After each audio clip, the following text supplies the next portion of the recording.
El sol en Puerto Vallarta no pide permiso, simplemente se derrama sobre la bahía como una yema de huevo rota, tiñendo el cielo de naranjas y violetas antes de imponer su tiranía de calor y humedad. Pero para Javier Morales, el amanecer no era un espectáculo, sino un reloj. A sus 45 años, su cuerpo se movía con la rigidez de la costumbre, un autómata aceitado por la necesidad. Antes de que el primer rayo tocara la ventana de su modesta casa en el Pitillal, el aroma terroso del café de olla ya llenaba la pequeña cocina, un ritual solitario mientras su esposa Sofía y su pequeña Valentina dormían. Se sentaba en la mesa de madera, sorbiendo el líquido oscuro y dulce, contemplando sus manos, mapas de callosidades, con grietas que guardaban el pigmento de 1000 paredes, el testimonio imborrable de una vida dedicada a la brocha gorda. Eran manos honestas, manos que habían construido una existencia ladrillo a ladrillo, pincelada a pincelada.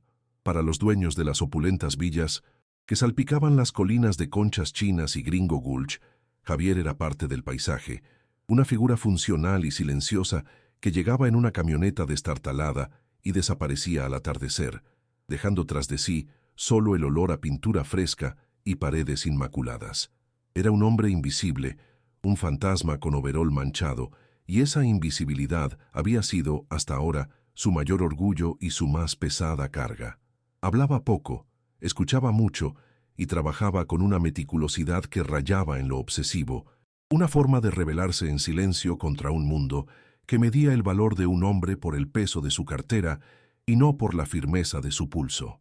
Su orgullo era una armadura delgada pero resistente, forjada en la fragua del trabajo diario, pero el desgaste de la lucha constante por mantener a su familia a flote la había abollado y agrietado en los últimos años. Su vieja camioneta Nissan, a la que llamaba con un cariño resignado La Fiera, era una extensión de sí mismo, ruidosa, abollada, pero inquebrantablemente leal. Cada mañana el motor tosía y se quejaba antes de cobrar vida con un estruendo que espantaba a los perros callejeros. Era el sonido de la supervivencia, el rugido metálico que significaba otro día de chamba, otro puñado de pesos para la despensa, para las medicinas, para la interminable sangría de gastos que amenazaba con ahogarlos. Al volante, con el codo apoyado en la ventanilla oxidada, Javier recorría las calles de Vallarta, viendo cómo la ciudad se desperezaba. Los puestos de tacos de birria levantando sus cortinas, los niños con uniformes pulcros caminando hacia la escuela, un mundo de normalidad que para él se sentía cada vez más lejano, como un recuerdo borroso de una vida que ya no le pertenecía del todo.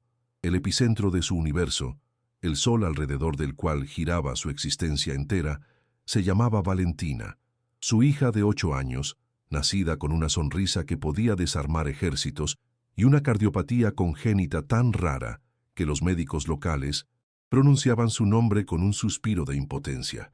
Cada risa de Valentina era una victoria.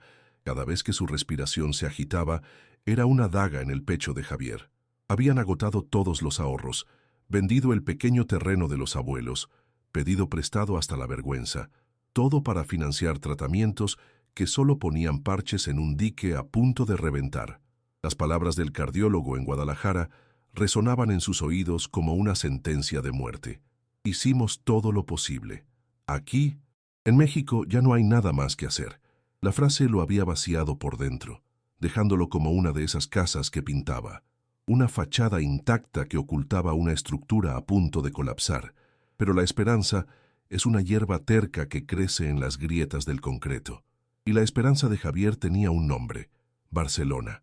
Una clínica especializada, un procedimiento experimental, una posibilidad entre 1.000.000, y un costo que sonaba a chiste macabro, una cifra con tantos ceros que parecía pertenecer a otra realidad.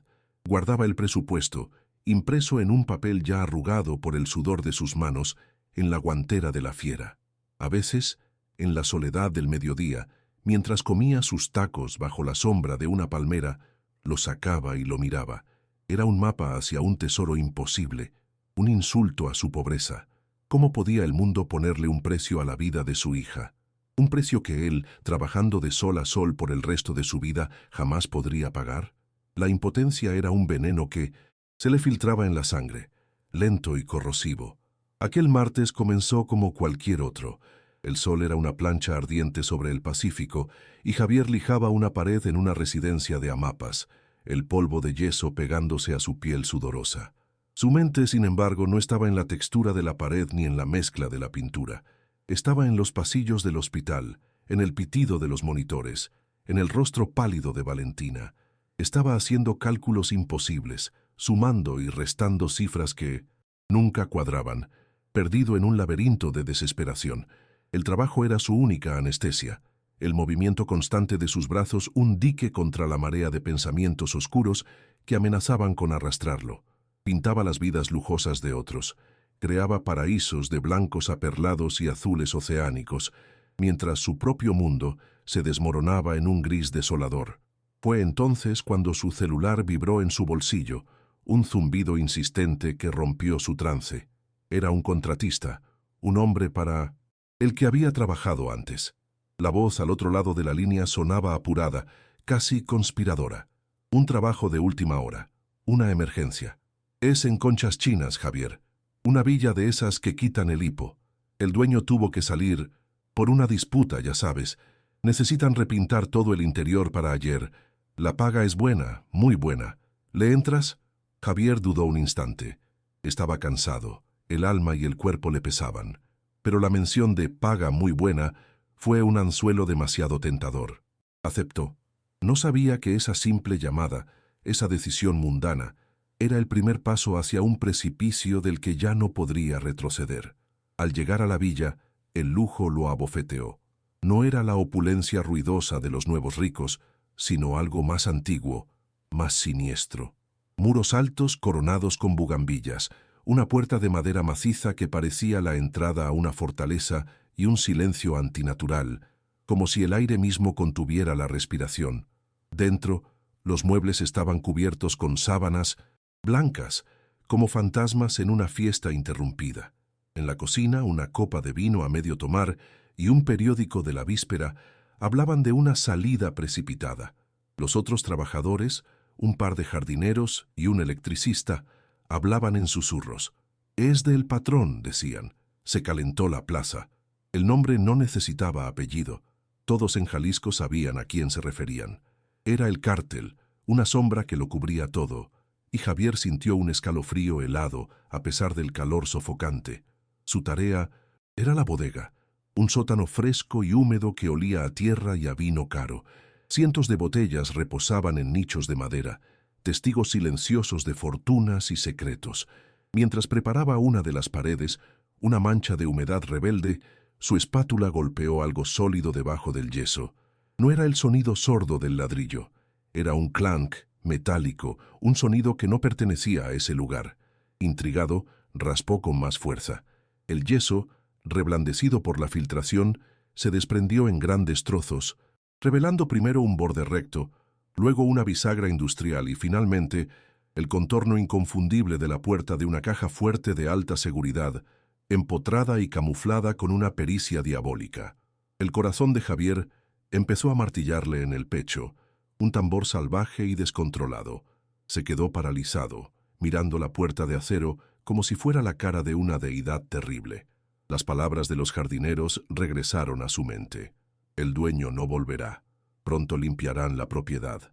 Limpiar, en la jerga de esa gente, significaba borrar todo rastro, llevarse todo lo de valor, quizás incluso desaparecer la casa misma del mapa. Esto significaba que lo que fuera que estuviese ahí dentro estaba abandonado, al menos temporalmente. Era una fortuna huérfana, un tesoro maldito esperando en la oscuridad. El pintor, el hombre honesto, el trabajador invisible, sintió que una parte de él moría en ese instante, y en su lugar nacía una idea monstruosa, una posibilidad tan aterradora como seductora.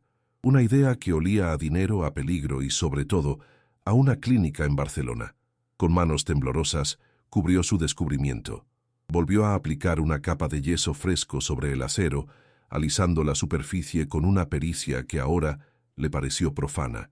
Trabajó el resto del día como en un sueño febril, cada latido de su corazón un eco del clank metálico que había desenterrado. Cada sombra en la villa le parecía un sicario al acecho, cada coche que pasaba por la calle, una amenaza inminente. La culpa y el miedo eran un sabor amargo en su boca. ¿En qué diablos estaba pensando? Él era Javier Morales, un pintor de brocha gorda, no un ladrón. Un hombre que le había enseñado a su hija que la honestidad era lo único que nadie podía quitarte, y ahora estaba contemplando traicionar todo en lo que creía, todo lo que era. La jornada terminó, y condujo de regreso a El Pitillal en un estado de trance. Las luces de la ciudad, que normalmente le traían una sensación de confort, de regreso a casa, ahora le parecían los ojos vigilantes de un monstruo. La caja fuerte se había quedado físicamente en la bodega, pero mentalmente la llevaba a cuestas, un peso de acero y tentación sobre sus hombros. Al llegar a su casa, el olor a caldo de pollo lo recibió. Sofía lo besó en la mejilla, sus ojos llenos de una preocupación que nunca verbalizaba del todo. ¿Todo bien, viejo? Te ves pálido. Javier solo asintió, incapaz de formular una mentira o una verdad. Se sentó a la mesa y miró el dibujo que Valentina había pegado en la pared.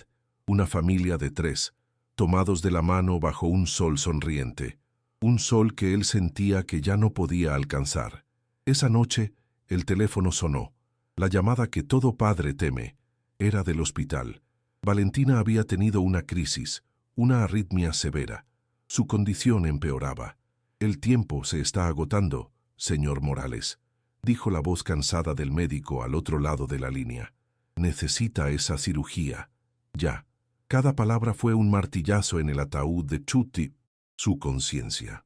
Colgó el teléfono y el mundo se quedó en silencio. El dilema se había evaporado. Ya no había debate moral. No había bien ni mal. Solo había un reloj haciendo tic-tac y la imagen de su hija luchando por cada bocanada de aire en una cama de hospital.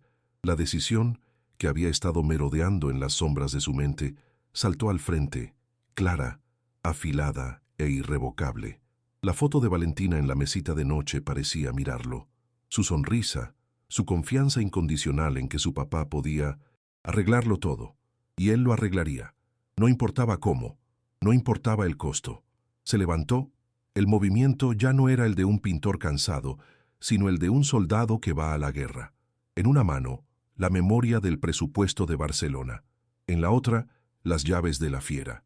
El conflicto que lo había desgarrado por dentro se resolvió en una sola y terrible certeza. La honestidad no podía comprarle a su hija un nuevo corazón. El dinero del diablo quizás sí podría. La vida de un hombre bueno contra la vida de su niña. Para Javier ya no había elección. Era un simple intercambio, un sacrificio que estaba dispuesto a hacer. Se dirigió al cobertizo en el pequeño patio trasero. Sus herramientas de trabajo colgaban en la pared, ordenadas y limpias, pero ahora las miraba con otros ojos.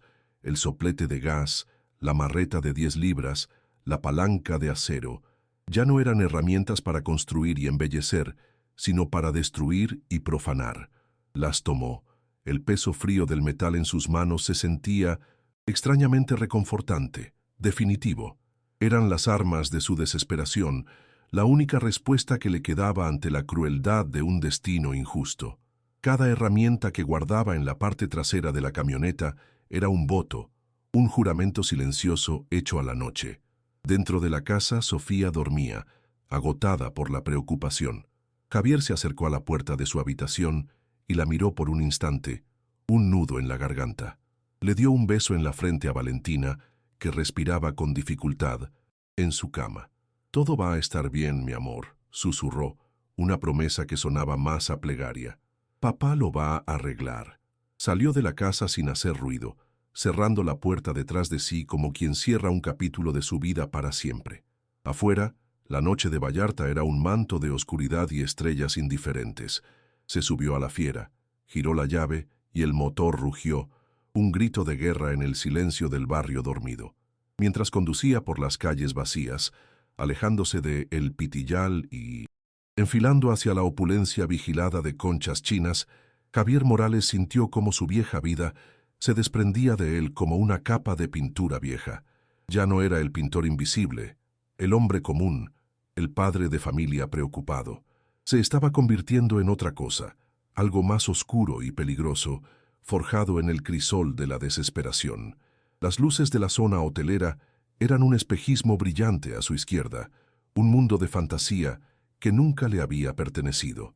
Él se dirigía a las sombras, a la bodega fría y silenciosa, a enfrentarse a una puerta de acero.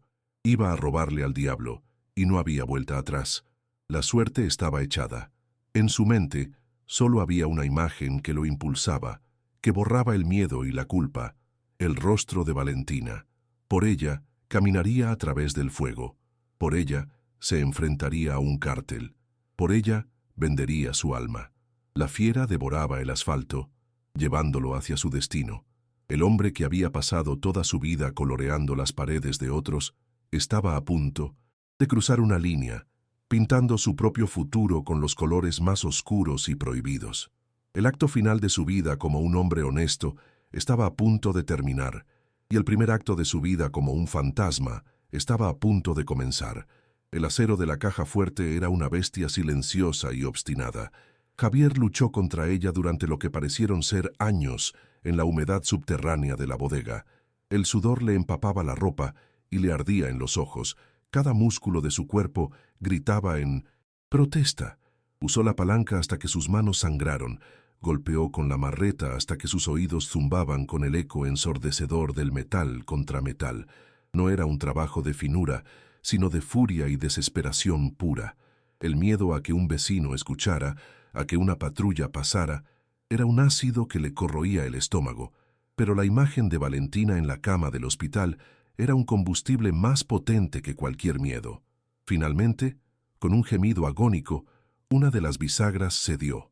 Unos minutos más de esfuerzo brutal, y la puerta se abrió con un pesado quejido de rendición, revelando la oscuridad de su interior. El olor que emanó no fue de moho o de polvo, sino el aroma seco y particular del papel moneda, una fragancia embriagadora y peligrosa. Adentro, ordenados en fajos compactos y sellados al vacío, yacían incontables ladrillos de billetes de $100. 7 millones de dólares.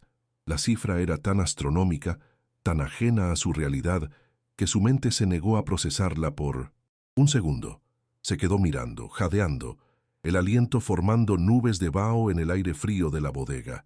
Era más dinero del que su familia había visto en 10 generaciones. Era la salvación de Valentina. Era una sentencia de muerte. Sacó el dinero con una urgencia febril, metiéndolo en cubetas de pintura vacías y en viejos costales de lona que usaba para sus trapos. El peso era considerable, un lastre de esperanza y terror que casi lo hizo tambalearse. No podía volver a casa. No podía ir con nadie que conociera. Su plan, forjado en la desesperación del camino, era primitivo pero instintivo. Desaparecer. Huir hacia la única geografía que le ofrecía una oportunidad de volverse invisible, la Sierra Madre Occidental. Conocía esas carreteras secundarias, esas brechas polvorientas que serpenteaban entre los picos y los barrancos, de trabajos que había hecho en ranchos y haciendas remotas.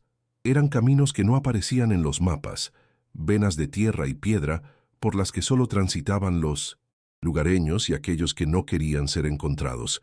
Su objetivo era vago, una brújula apuntando hacia el interior, hacia la inmensidad de México, lejos del mar y de los ojos del cártel. Guadalajara, quizás, o la Ciudad de México, un lugar lo suficientemente grande como para tragárselo entero. Conducir la fiera fuera de Conchas Chinas fue el acto más aterrador de su vida. Cada faro de un coche de lujo que se acercaba era, en su mente, un vehículo lleno de sicarios. Pasó junto a la caseta de seguridad privada con el corazón en la garganta, pero el guardia nocturno apenas levantó la vista de su celular. La ciudad dormía, ajena al terremoto que acababa de ocurrir en el alma de un simple pintor. Al dejar atrás las últimas luces de Puerto Vallarta y tomar la carretera federal 200 hacia el sur, solo para desviarse en la primera brecha sin señalizar, sintió que cruzaba una frontera invisible. El aire cambió, se volvió más denso, cargado con el olor a vegetación nocturna y tierra húmeda. Estaba solo, Un fugitivo bajo un cielo lleno de estrellas indiferentes, con una fortuna maldita retumbando en la parte trasera de su camioneta. Mientras Javier ascendía por la sierra, a cientos de kilómetros de distancia, en una oficina minimalista y helada por el aire acondicionado, en algún lugar de Guadalajara, un teléfono seguro sonó con una discreción letal. Al otro lado de la línea, la voz de un supervisor de seguridad privada en Vallarta sonaba nerviosa. Señor, tuvimos una interrupción en 1900. El sensor de la bodega en la propiedad de Conchas Chinas. Fue breve, pero el protocolo indica que debemos informar. No hubo gritos ni amenazas, solo una pausa cargada de un frío profesionalismo. Envía a la unidad de respuesta, sin sirenas. Reporten directamente a mí, a nadie más. La máquina del Cártel de Jalisco Nueva Generación, una corporación de violencia y control, acababa de despertar, y su primer movimiento fue silencioso, preciso y metódico, como el de una araña que siente una vibración en su tela.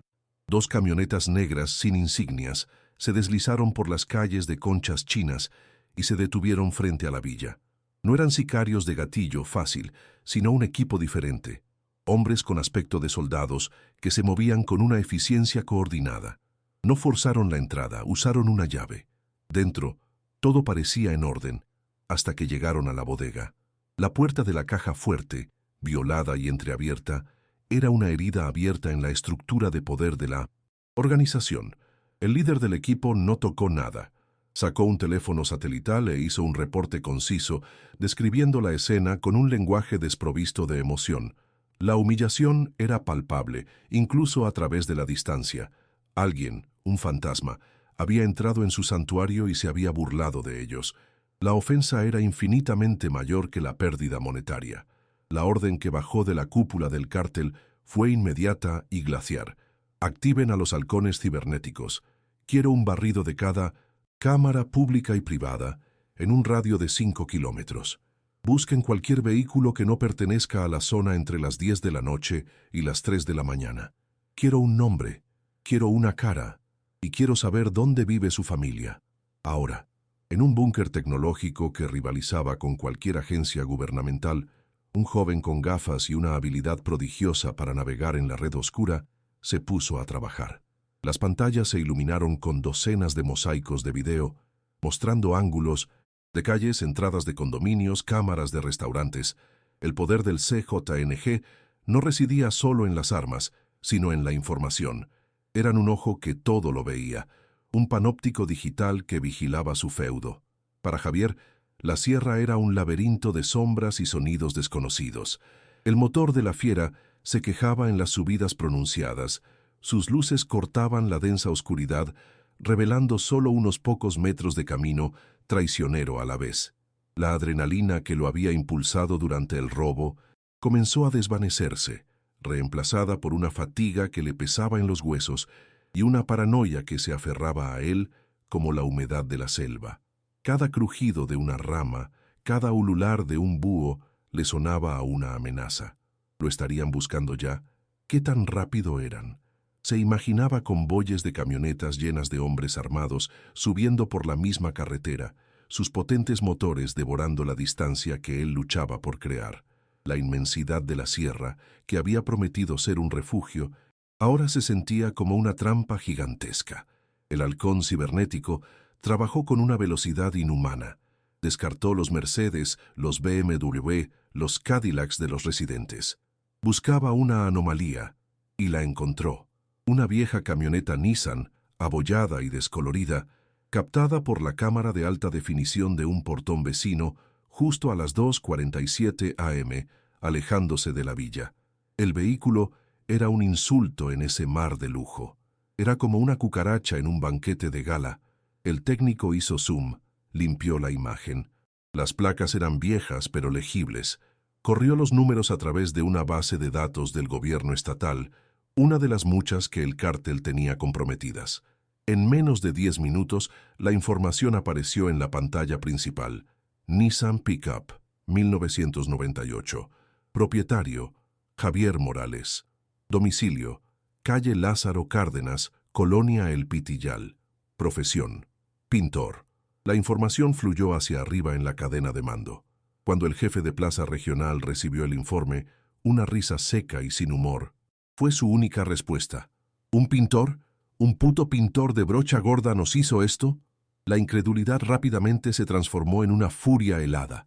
No se trataba de los 7 millones de dólares. Eso era dinero de bolsillo, un error de redondeo en sus libros contables. Se trataba del principio. Se trataba de la audacia impensable de un don nadie que se atrevió a meter la mano en la boca del lobo. Si la noticia se extendía, mostraría debilidad. Y la debilidad, en su mundo, era una invitación a la muerte. La cacería de Javier Morales acababa de convertirse en la máxima prioridad de la organización, no por una cuestión de justicia, sino de marketing. La orden que se distribuyó a todas las unidades en la región fue brutalmente clara. Quiero al pintor, vivo. No le toquen un pelo, lo quiero entero para el interrogatorio, y quiero a su familia bajo vigilancia. Que sepan que los estamos viendo, que respiren nuestro aliento en su nuca. Él se va a quebrar, y cuando lo haga, nos va a rogar que lo matemos, y vamos a hacer de su final un espectáculo, un recordatorio para cualquiera que se sienta tentado a seguir su ejemplo. La foto de la licencia de conducir de Javier, un rostro cansado y anónimo, fue enviada a cientos de teléfonos. En cuestión de horas, cada halcón, cada policía corrupto, cada sicario desde la costa hasta las montañas, sabía exactamente a quién estaban buscando. Javier Morales había dejado de ser un hombre invisible, se había convertido en la presa más codiciada de todo el estado de Jalisco. Ajeno a la velocidad con la que su mundo se desintegraba, Javier sintió que la fiera comenzaba a fallar. Un sonido metálico, un traqueteo en el motor que conocía demasiado bien. La vieja camioneta, su leal compañera durante tantos años, estaba muriendo. Finalmente, en una curva ascendente, con el primer indicio del alba tiñendo de gris el horizonte, el motor tosió por última vez y se silenció. El repentino cese del ruido fue ensordecedor. Javier estaba varado, en medio de la nada, en el corazón de la sierra, con una fortuna en cubetas de pintura y un ejército de asesinos pisándole los talones. El primer obstáculo de su huida había aparecido, y era tan mundano y tan absoluto como un motor descompuesto. El pánico, frío y afilado, lo apuñaló en el estómago. Se bajó de la camioneta. El aire de la montaña era frío y cortante. Miró a su alrededor. Solo árboles, rocas y el abismo a un lado del camino. Estaba completamente solo y expuesto. Se dio cuenta, con una claridad aterradora, de la estupidez de su plan. ¿Qué pensaba hacer? ¿Caminar hasta Guadalajara? ¿Cargar 7 millones de dólares a la espalda? La realidad de su situación lo golpeó con la fuerza de un puñetazo. Era un pintor, no un fugitivo profesional, y acababa de declararle la guerra a la gente más peligrosa del país. La desesperación lo inundó, una ola negra que amenazaba con ahogarlo. Por un instante pensó en rendirse, en simplemente sentarse al lado del camino y esperar a que llegaran. Pero entonces, la cara de Valentina apareció en su mente, tan clara como si estuviera frente a él. Su sonrisa, la forma en que sus ojos se iluminaban cuando él le contaba un cuento. Esa imagen era su ancla, su única razón. No podía rendirse, no mientras ella siguiera respirando. Con un nuevo estallido de determinación, comenzó a trabajar. Sacó los costales y las cubetas de la camioneta. Ocultó la mayor parte del dinero entre unas rocas densas, lejos del camino, marcando el lugar con una piedra, de forma peculiar. Se quedó solo con una fracción, lo suficiente para sobrevivir, lo que podía cargar. Luego, abrió el capó de la fiera y con un dolor en el alma, cortó varios cables y rompió una parte del distribuidor. Tenía que parecer una simple avería, no un vehículo abandonado a toda prisa. Mientras Javier comenzaba su caminata por la solitaria carretera de tierra, el sol finalmente se asomó por detrás de las montañas, iluminando un mundo que para él se había vuelto hostil y lleno de peligros. Cada sombra parecía moverse, cada sonido era un presagio. Ahora era un fantasma a pie, un hombre despojado de todo excepto del dinero que llevaba y de la motivación que le ardía en el pecho. No lo sabía, pero en ese preciso momento, varias camionetas ya estaban subiendo por esa misma sierra, siguiendo el rastro de su camioneta. La red se estaba cerrando mucho más rápido de lo que él jamás podría haber imaginado. La falsa calma de la madrugada en la sierra estaba a punto de ser destrozada por la brutal realidad de la cacería que había desatado. La noticia del robo se movía por los canales internos del cártel como una onda de choque. En Puerto Vallarta, un escuadrón visitó la modesta casa de Javier en el Pitillal. No derribaron la puerta. Tocaron amablemente. Sofía abrió, su rostro mostrando sorpresa, y luego un miedo instintivo ante los hombres de rostros impávidos que estaban en su umbral. No la amenazaron directamente. Fueron peores. Fueron corteses. «Buenos días, señora. Buscamos a su esposo, Javier. Tiene un trabajo pendiente con nosotros». Su cortesía era más escalofriante que cualquier grito. Dejaron claro, sin decirlo, que sabían todo sobre ella y sobre Valentina. Sabían en qué hospital estaba, en qué habitación. Eran la encarnación de una amenaza paciente y omnisciente. La primera consecuencia de la decisión de Javier acababa de golpear a su familia. Al mismo tiempo, la percepción de Javier sobre su enemigo comenzó a cambiar. Mientras caminaba, un viejo ranchero en una mula pasó a su lado. El hombre, de piel curtida por el sol, apenas lo miró, pero Javier notó el radio que colgaba de su silla de montar, un modelo demasiado sofisticado para un simple campesino. Más tarde, vio a un par de jóvenes sentados a la sombra de un árbol junto al camino, supuestamente descansando, pero sus ojos lo siguieron con una intensidad que no era normal. Eran halcones, los ojos y oídos del cártel, diseminados incluso en los rincones más remotos de la sierra. De repente, comprendió que no estaba huyendo a través de un desierto salvaje, sino a través de un territorio enemigo, una telaraña de vigilancia donde cada habitante era un potencial informante. El peligro no estaba solo detrás de él, estaba en todas partes, a su alrededor, esperando. En la central del cártel, el joven técnico había logrado algo más. Había accedido a los registros telefónicos de Javier. La mayoría de las llamadas eran a su esposa, al hospital, a clientes. Pero una destacaba: múltiples llamadas en las últimas semanas a un número fijo en un pequeño pueblo enclavado en lo profundo de la Sierra de Jalisco. Un pueblo a menos de 100 kilómetros de donde la camioneta de Javier probablemente se había averiado. El técnico investigó el número. Pertenecía a un tal Miguel Morales, su primo. La red no solo se cerraba en torno a Javier, sino que ya se estaba extendiendo hacia la única persona que podría ofrecerle ayuda. La eficiencia del cártel era una máquina impersonal y aterradora, y Javier, el pintor, el hombre común, estaba corriendo directamente hacia sus engranajes. La historia de Javier es una de desesperación y coraje, una lucha contra un poder inimaginable por el amor a su hija. Si esta historia te está atrapando, no olvides suscribirte a nuestro canal para no perderte ni un segundo de esta increíble saga. Dale like al video y déjanos un comentario contándonos desde qué ciudad del mundo nos estás viendo. Queremos saber hasta dónde llega la leyenda del pintor fantasma. Tu apoyo nos permite seguir trayendo estas crónicas desde el corazón del peligro. Ahora, volvamos a la sierra, donde la cacería está a punto de volverse mucho más personal y sangrienta. El sol del mediodía era un martillo que golpeaba la tierra reseca. Javier llevaba horas caminando, cada paso una batalla contra el agotamiento y la deshidratación. Sus botas de trabajo, tan cómodas en los andamios, eran instrumentos de tortura en el terreno irregular. El dinero que cargaba, antes, un símbolo de esperanza, era ahora un ancla de plomo que lo arrastraba hacia el suelo. Sus pensamientos eran un torbellino de miedo y arrepentimiento. Había condenado a su familia. ¿Valía la pena este infierno? Pero cada vez que el abismo de la rendición lo llamaba, la imagen de Valentina luchando por respirar lo sacaba de nuevo, lo obligaba a dar un paso más y luego otro.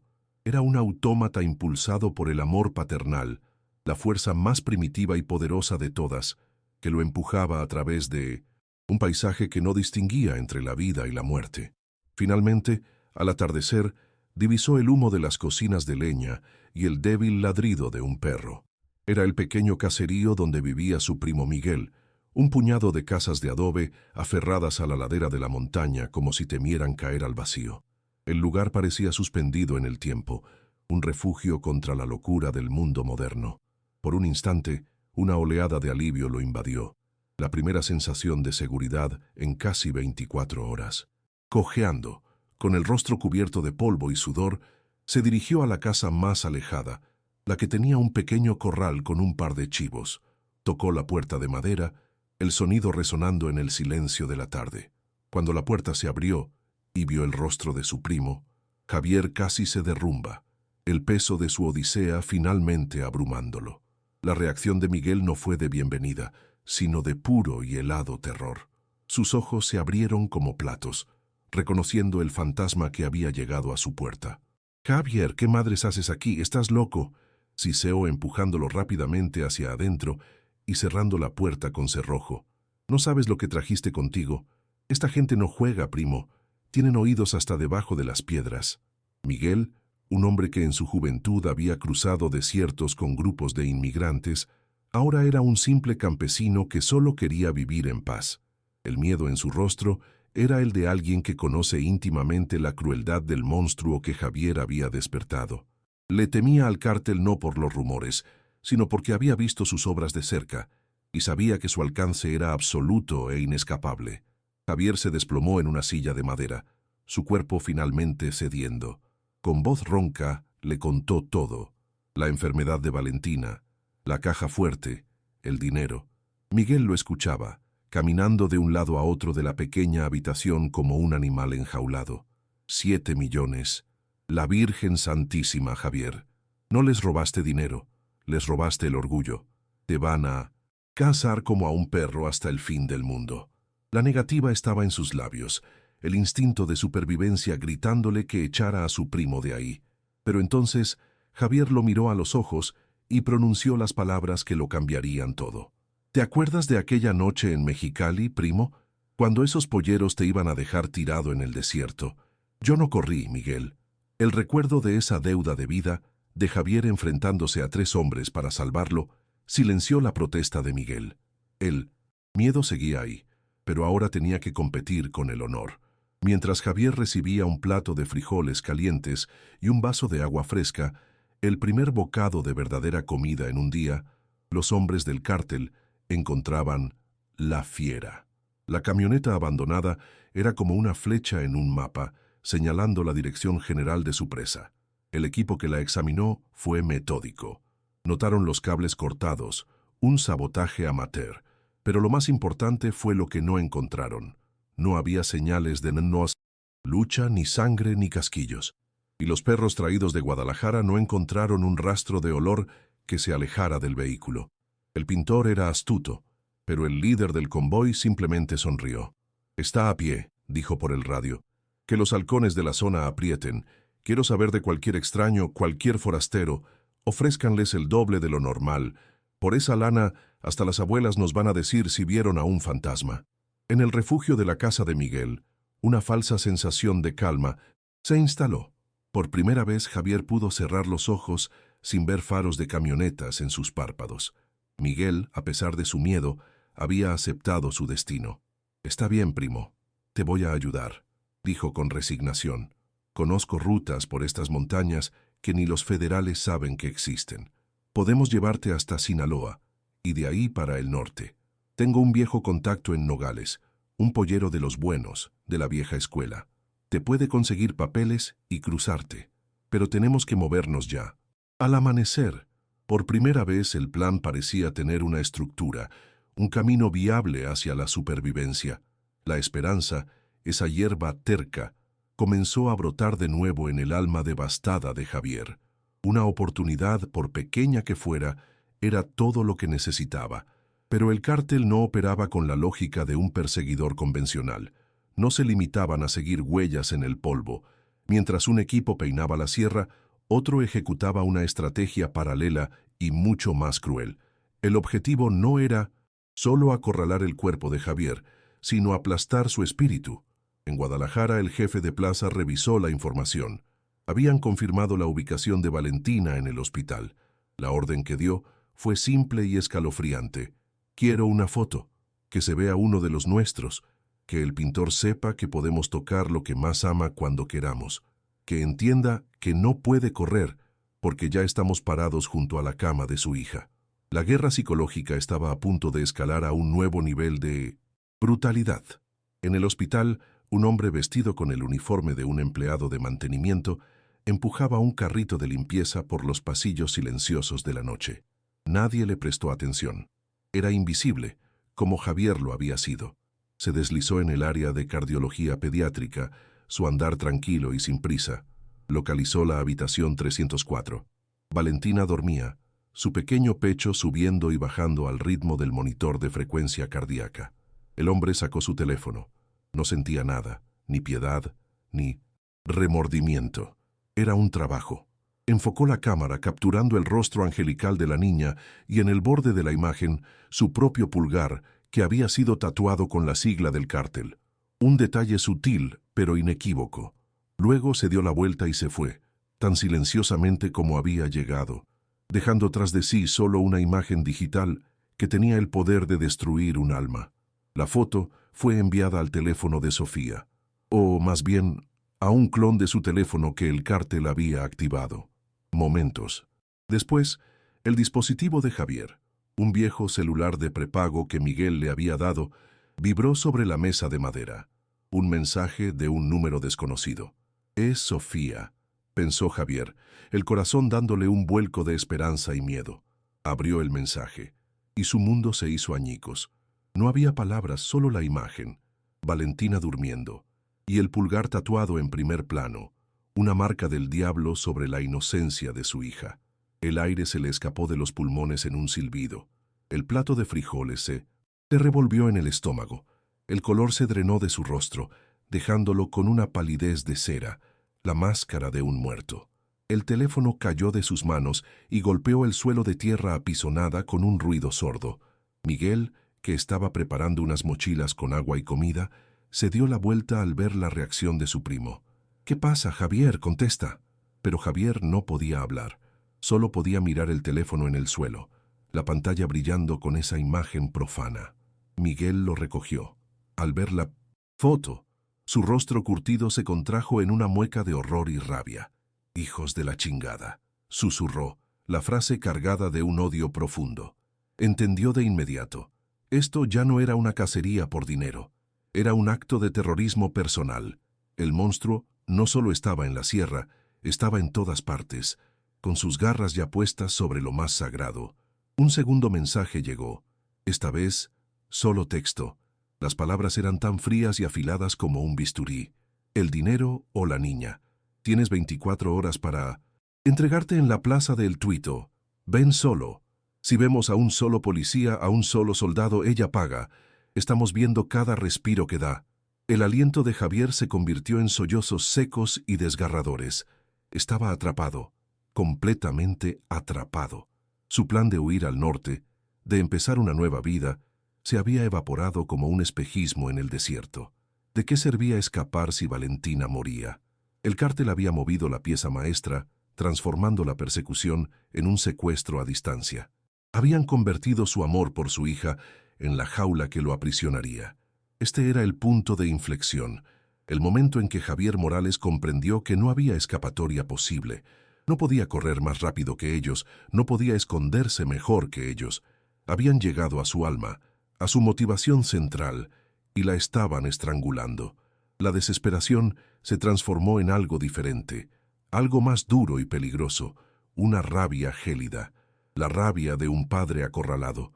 Ya no se trataba de sobrevivir, se trataba de luchar. Se levantó. Sus ojos ya no mostraban miedo, sino una determinación aterradora.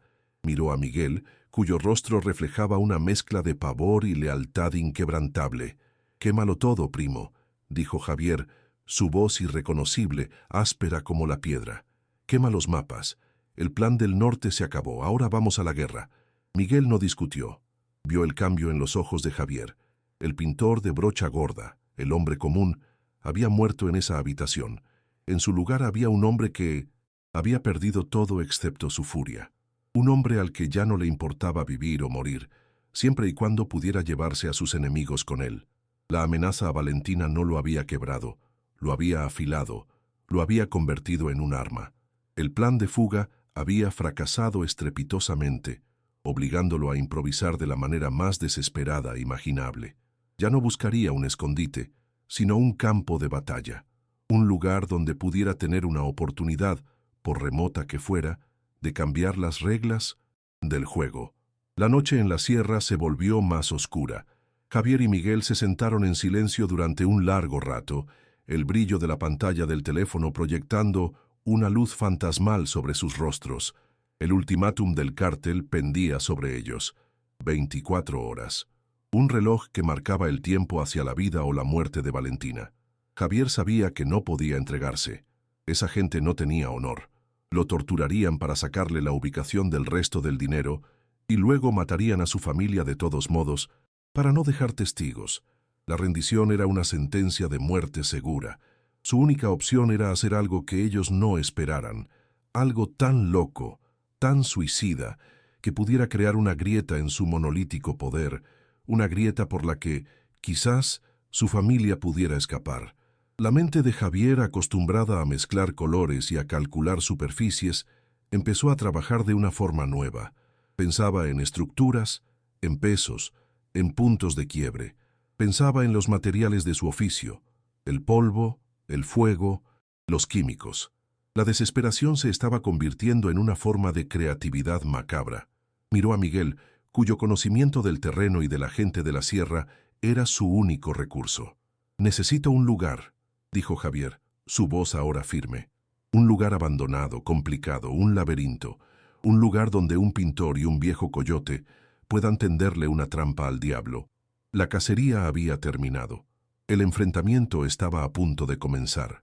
El plan nació en el silencio de la madrugada, iluminado por la llama parpadeante de una lámpara de queroseno. No fue una explosión de genialidad, sino una construcción lenta y metódica, pieza por pieza, ensamblada con los fragmentos de la desesperación. Javier, con los ojos inyectados en sangre por la falta de sueño, se había convertido en una máquina de calcular. «No podemos enfrentarlos de frente», dijo, su voz un susurro ronco. «Son un ejército. Nosotros somos 2 hombres, pero no conocen lo que yo conozco. No ven las paredes como yo las veo». Su mente de pintor, entrenada para ver fisuras, debilidades estructurales y la composición de los materiales, estaba ahora diseñándose un arma. No pensaba en balas y cuchillos, sino en el polvo, la gravedad y la decadencia como sus aliados. Necesitaba un campo de batalla que pudiera moldear, un lugar que pudiera convertir en una extensión de su voluntad. Fue Miguel quien le dio el nombre. «La salinera del Caimán», dijo, su memoria de ex coyote desenterrando un fantasma del pasado. «En la costa de Minendo, Colima, cerca de Tecomán, una procesadora de sal abandonada hace 20 años. Un monstruo de concreto y acero oxidado que el mar se está comiendo poco a poco. Es un laberinto de bodegas, túneles y tanques corroídos. Nadie va para allá. Dicen que está maldita. Una bodega de sal». Javier cerró los ojos y pudo olerla, el aroma metálico del óxido, el hedor a salmuera estancada, el aire espeso y pesado. Pudo ver el polvo de sal, fino como el talco, cubriéndolo todo. Un polvo que, si se agitaba, podía crear una nube blanca y cegadora. Un polvo que podía convertir a los cazadores en presas ciegas y desorientadas. «Es perfecto», susurró Javier. «Es un lienzo en blanco para el infierno». Mientras Javier y Miguel trazaban su plan suicida, la maquinaria del CJNG se enfocaba en la captura. La operación para atrapar al pintor fue asignada a un hombre conocido en la organización con un respeto temeroso: el Verdugo. No era un simple sicario, sino un especialista en la crueldad. Un hombre que disfrutaba desmantelando la psique de sus víctimas antes de destrozar sus cuerpos. Para él, la orden de capturar a Javier vivo no era una restricción, sino una invitación a su teatro del dolor. Recibió el ultimátum enviado a Javier con una sonrisa de desprecio. «Un pintor», le dijo a su lugarteniente, «quiere jugar al valiente, le daremos su escenario. Preparen el convoy, vamos a El Tuito a recoger un paquete y asegúrense de traer las cámaras. El patrón quiere que el final de este pendejo se Vuelva material educativo. El primer paso del plan de Javier era el más arriesgado: recuperar el dinero y usarlo como arma. Antes del amanecer, descendieron de la sierra por una ruta que solo Miguel conocía, llegando al lugar donde Javier había escondido los millones. El peso del dinero era ahora diferente. Ya no era una carga, sino munición. Desde un teléfono público en un pueblo olvidado, Miguel hizo una llamada a un número memorizado de sus días de pollero. Contactó a un informante en 1960. Tecomán, un hombre que odiaba al CJNG pero amaba el dinero aún más. La oferta fue simple: $100,000 en efectivo a cambio de hacer correr un rumor. Dile a tus contactos, dile a quien sea que escuche al cártel que un hombre desesperado quiere negociar, instruyó Miguel. Está en la vieja salinera.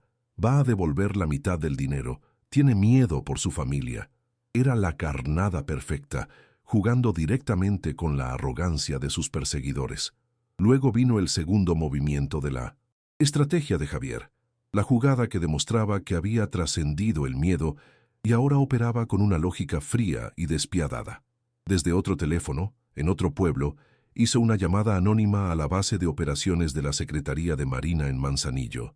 Su voz, distorsionada por un pañuelo sobre el auricular, fue breve y precisa. Tengo información de un movimiento grande del CJNG. Un teniente importante, alias el Verdugo, estará en la vieja salinera del Caimán, al norte de Tecomán, mañana, por la noche. Van armados hasta los dientes. Parece una entrega o una ejecución. No dio su nombre. No dio más detalles. Solo plantó la semilla del caos y colgó. Estaba invitando a un segundo monstruo a la fiesta, esperando que los dos se devoraran entre sí, creando el pandemonium necesario para que él y su familia pudieran escurrirse por las grietas. El viaje a la costa de Colima fue una carrera contra el tiempo, un descenso desde la relativa seguridad de las montañas hacia las fauces del lobo. Viajaron en un viejo bocho que Miguel consiguió, un auto tan común y corriente que se volvía invisible. Javier apenas habló durante el trayecto. Su mente estaba en la salinera, repasando cada detalle de su plan. Visualizaba los puntos de apoyo de las vigas de acero corroídas, calculaba la cantidad de peso necesaria para colapsar un techo, imaginaba cómo el viento de la costa podría ser usado para dirigir la nube de sal.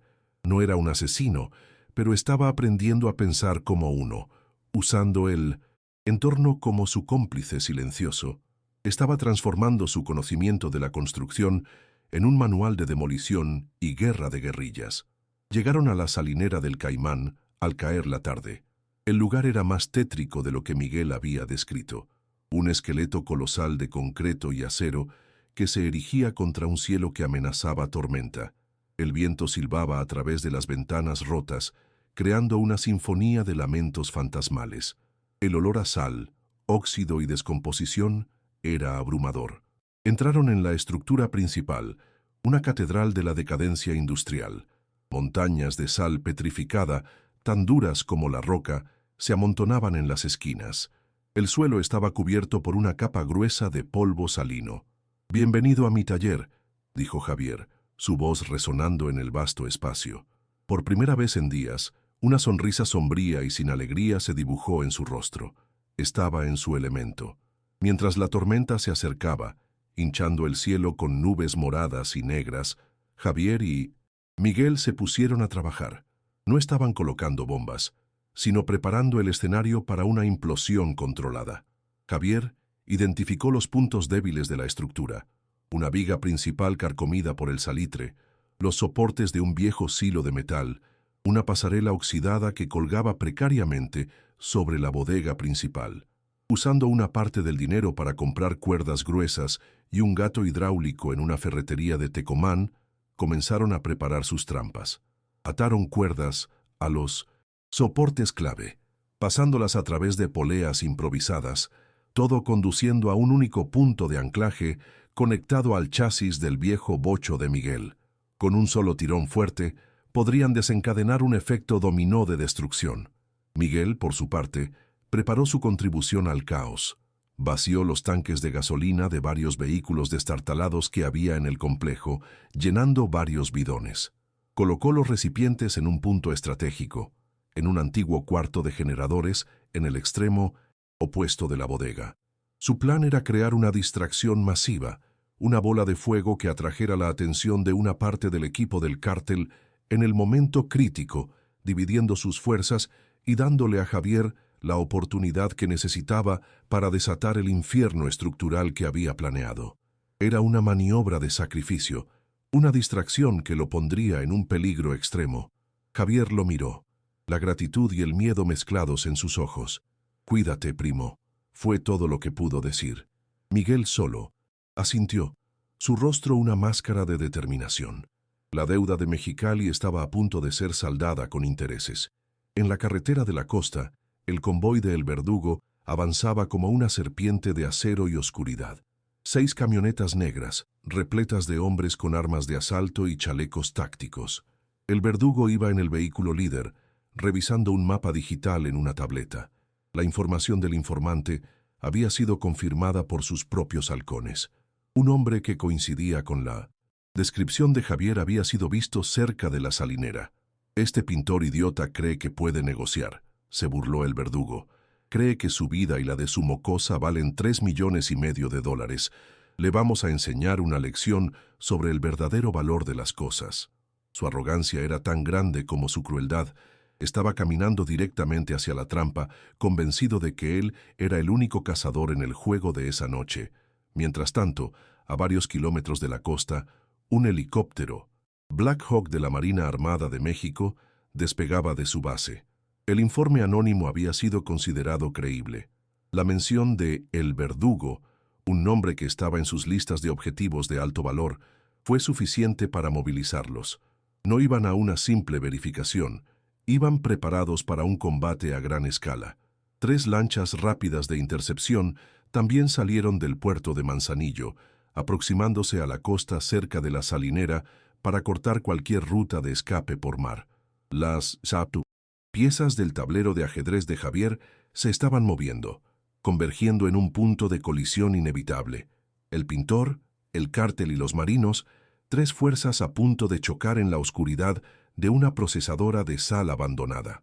De vuelta en la salinera todo estaba listo. La tormenta finalmente se desató. La lluvia caía en cortinas oblicuas, azotada por un viento furioso que aullaba como un alma en pena. Los relámpagos iluminaban intermitentemente el esqueleto de la fábrica, revelando su desolación en destellos espectrales.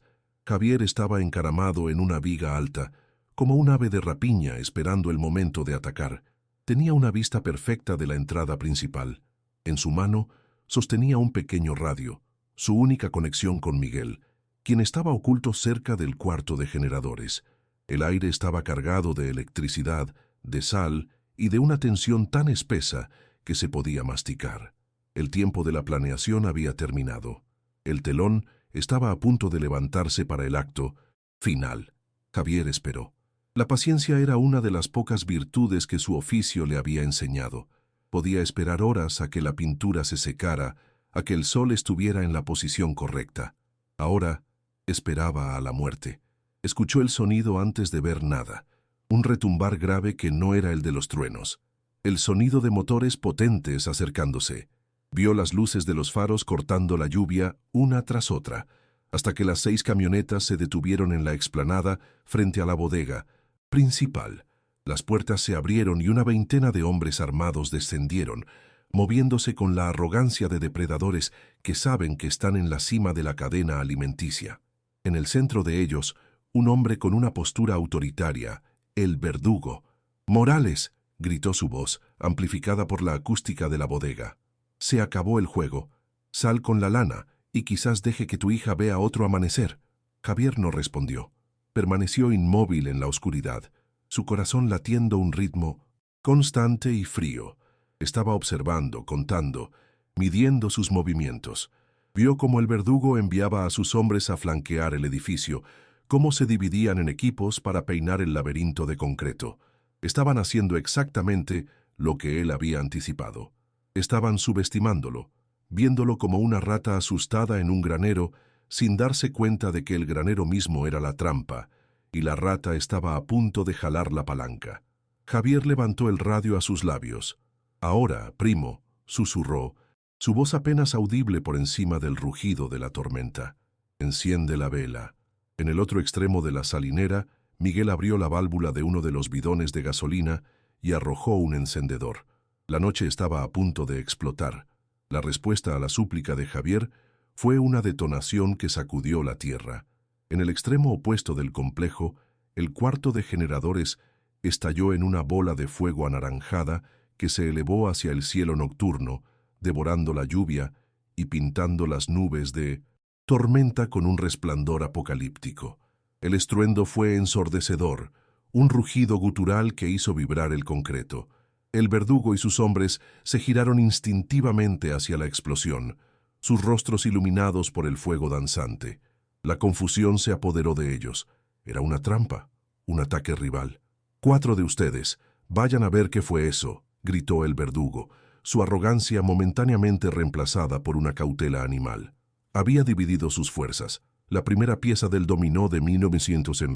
Javier acababa de caer. Aprovechando ese instante de desorientación, Javier actuó. Con toda la fuerza de su cuerpo, empujó la palanca del gato hidráulico que tensaba la red de cuerdas. Hubo un gemido agónico de metal oxidado, un crack seco y atronador cuando el principal perno de soporte de una pasarela de acero cedió. La pasarela se desplomó, cayendo sobre una sección debilitada del techo de la bodega de abajo. El techo, incapaz de soportar el impacto, se vino abajo, llevándose consigo toneladas de sal petrificada y polvo acumulado durante décadas. El resultado no fue una explosión, sino una implosión, una colosal nube blanca y asfixiante que se expandió por toda la bodega principal en un instante, tragándose la luz, el sonido y el aire. El lienzo de Javier estaba completo. Los hombres del cártel fueron engullidos por la tormenta de sal. La nube blanca era impenetrable, cegadora. Los potentes focos de sus rifles tácticos eran inútiles. Su luz se reflejaba en millones de partículas suspendidas, creando un resplandor difuso y desorientador. La sal fina se les metía en los ojos, en la nariz, en la boca, quemándoles los pulmones con cada bocanada de aire. Empezaron a toser, a ahogarse, disparando a ciegas contra sombras que no existían. El verdugo gritaba órdenes que nadie podía escuchar por encima de sus propias toses y el rugido de la tormenta. Habían pasado de ser cazadores a ser una manada de lobos ciegos y atrapados. Javier, cubriéndose la boca con un pañuelo, húmedo y conociendo cada centímetro de su trampa, se movía entre ellos como un espectro, invisible en el caos que él mismo había orquestado. Fue en ese momento de máxima confusión cuando un nuevo infierno se desató. Reflectores tan potentes como soles cortaron la oscuridad desde el perímetro de la salinera. Un grito autoritario, amplificado por un megáfono, resonó por encima de todos los demás ruidos. «Secretaría de Marina, están rodeados, tiren sus armas». Las lanchas rápidas habían desembarcado a los infantes de Marina, que ahora formaban un anillo de acero alrededor del complejo. El tiroteo comenzó de inmediato. Los sicarios, atrapados entre la tormenta de sal interna y la potencia de fuego de los marinos, entraron en pánico y respondieron con una furia desesperada. Las balas trazadoras rojas y verdes comenzaron a cruzar la noche, convirtiendo la salinera en una zona de guerra. El caos de Javier se había multiplicado por 10. En medio de la batalla campal, Javier ejecutó su último movimiento. Mientras los sicarios y los marinos intercambiaban un fuego infernal, él se deslizó hacia la parte trasera de la estructura, donde había localizado la boca de un viejo túnel de drenaje que desembocaba en la playa. Era su única ruta de escape. Por otro lado, Miguel, su misión de distracción cumplida a la perfección, ya se había escabullido por entre los manglares durante la confusión inicial de la explosión, un fantasma regresando a las sombras de la sierra. El verdugo, ciego de rabia y dándose cuenta de que había sido burlado, intentó abrirse paso a tiros hacia su camioneta, pero quedó atrapado en un fuego cruzado. Murió sin saber quién lo había derrotado, acribillado por las balas de los marinos, su cuerpo cayendo en un charco de agua salada y lluvia. Javier se arrastró por el túnel de drenaje, el lodo y el agua pestilente empapándolo hasta los huesos. El sonido del tiroteo se fue atenuando hasta convertirse en un eco sordo. Salió a la playa, justo cuando un relámpago iluminaba las olas furiosas que rompían contra la arena. En la carrera desesperada, uno de los costales de lona que llevaba con el dinero se enganchó y se rasgó, su contenido esparciéndose y siendo devorado instantáneamente por el mar. Perdió casi $2 millones en ese instante, un sacrificio a los dioses de la tormenta, pero no miró hacia atrás. Corrió por la playa hasta que encontró a Miguel esperándolo con el viejo bocho, a 2 kilómetros de distancia. Estaban vivos. Habían sobrevivido. Habían hecho sangrar al diablo, y ahora tenían que desaparecer de la faz de la tierra. El precio de esa victoria fue absoluto. En una parada solitaria en la carretera, al amanecer, Javier quemó su cartera, su licencia de conducir, la última foto que tenía de su familia. Vio cómo su nombre y su rostro se convertían en cenizas. Javier Morales, el pintor de Puerto Vallarta, murió en esa cuneta. El hombre que se alejó de ese pequeño fuego era un nadie, un espectro sin pasado ni futuro, solo con una misión: salvar a los 2 seres que le daban sentido a su existencia borrada. Con una parte del dinero restante, Miguel activó a su contacto más caro y fiable, un especialista en extracciones que operaba en las sombras. El plan para sacar a Sofía y a Valentina de México se puso en marcha. Una operación silenciosa y de altísimo riesgo que costaría casi todo el dinero que les quedaba. El adiós entre los primos fue breve y pesado, cargado de todo lo que no se podía decir. Se abrazaron, junto al bocho, 2 hombres unidos por la sangre y por el fuego. «Nunca podré pagarte esto, primo», dijo Javier, su voz quebrada. Miguel negó con la cabeza. «La deuda está saldada. Ahora vete, y nunca, nunca mires atrás. Conviértete en el fantasma que dicen que eres». Miguel se dio la vuelta y se fue. Un hombre que regresaba a una vida de paz, sabiendo que siempre tendría que dormir con un ojo abierto. Javier se quedó solo, con apenas lo suficiente para la cirugía y para comprar 3 nuevas vidas en el mercado negro de las identidades. Era un rey Midas al revés. Todo lo que había tocado se había convertido en ceniza, excepto la única cosa que importaba. Meses después, en un café con olor a mar y a pasteles de nata en Lisboa, Portugal, un hombre con el rostro cansado y el cabello teñido de un color anónimo esperó. Vio a 2 figuras acercándose. Una mujer cuyos ojos mostraban el trauma de los últimos meses, y una niña que caminaba con una leve dificultad, pero con una luz en la mirada que él temía no volver a ver nunca. Cuando Valentina vio a su padre, corrió hacia él. «¡Papá!», gritó, y el hombre, cuyo pasaporte decía que se llamaba Manuel, la levantó en brazos y la abrazó como si quisiera fundirla con su propio ser, las lágrimas finalmente corriendo por su rostro. Estaban juntos, estaban a salvo, habían cruzado el océano y habían dejado atrás el infierno. El quirófano en Barcelona era blanco, estéril y silencioso. La espera fue la tortura más larga y refinada que Javier, ahora, Manuel, jamás había soportado. Cada minuto era una eternidad. Pero cuando finalmente el cirujano salió, sin la mascarilla y con una leve sonrisa de cansancio en los labios, el mundo de Manuel volvió a tener color. La operación fue un completo éxito. Su hija tendrá una vida larga y normal. En ese instante, cada gota de sudor, cada gramo de miedo, cada pedazo de su alma que había vendido, valió la pena. La motivación innegociable que lo había impulsado a través de la oscuridad finalmente se había cumplido. Había comprado un futuro para Valentina, y el precio había sido su propio pasado. La nueva vida echó raíces bajo el sol de Andalucía, en un pequeño pueblo blanco de calles empedradas. Manuel consiguió trabajo como conserje en una escuela.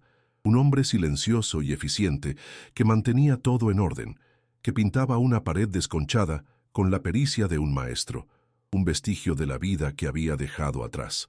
Veía a Valentina, ahora una adolescente sana y vibrante, correr por la plaza con sus amigos, su risa mezclándose con el sonido de las campanas de la iglesia. Tenía todo lo que había deseado. Su familia estaba segura, su hija estaba viva, pero cada noche, en sus sueños, regresaba a la bodega de sal, al olor del óxido y al rugido de la tormenta. Era un hombre feliz que vivía en el exilio, un padre que se había convertido en un fantasma para darle un cuerpo a la esperanza de su hija. En Puerto Vallarta, la historia del tiroteo en la salinera del Caimán se convirtió en noticia nacional por unas semanas y luego se desvaneció, un acto más de violencia en un país acostumbrado a ellos. Pero en las obras de construcción, en los bares de los barrios obreros, en las cocinas de las casas de El Pitillal, otra historia comenzó a contarse en susurros. La leyenda del pintor fantasma, el cuento de un hombre común y corriente, un trabajador invisible que por amor a su hija le robó al diablo en su propia casa. Un hombre que desafió al cártel más poderoso de México, los humilló en su propio juego, y luego se desvaneció en el aire como el humo. Para muchos, se convirtió en un símbolo silencioso y anónimo de que incluso el hombre más pequeño, cuando es acorralado, puede desatar una tormenta capaz de hacer temblar a los monstruos.